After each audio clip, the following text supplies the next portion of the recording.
अथर्व, तुला किती मार्क्स आहे म्हटलं? गणितात मला 70 मार्क आणि विज्ञानमध्ये 65. हां, अथर्वला गणितात 70 आहे आणि विज्ञानमध्ये 65 मार्क्स आहे. आणि चेतना तुला? मला गणितात 72 मार्क आणि विज्ञानमध्ये 60 मार्क. हां, आता हे बघा, तुम्हाला दिसते फळ्यावर की सर्व मुलांचे मार्क्स, मी 4 मुलांचे मार्क्स लिहिलेले आहे. आता मला सांगा, मी तुम्हाला जर असा प्रश्न विचारला की यातल्या कोणाला गणितात सर्वात जास्त मार्क्स आहे, तुम्हाला एकदम सांगता येईल का? नाही सांगता येणार. तुम्हाला थोडंसं त्याचं निरीक्षण करावं लागेल की नाही, त्या फलकाचं निरीक्षण करावं लागेल. मग आपल्याला एकदम एका क्षणात जर एखाद्या व्यक्तीचे किंवा एखाद्या मुलाचे मार्क्स सांगायचे आहे तर मग काय करावं लागेल? तर बघा, आता आपण एक गंमत करू.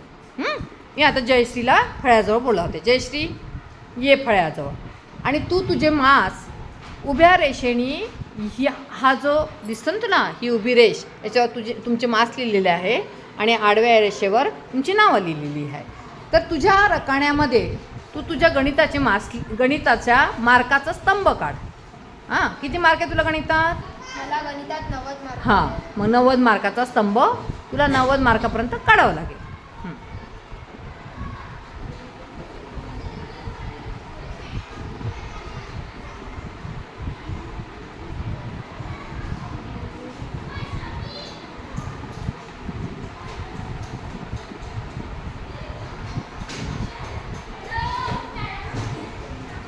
तिरपा केला.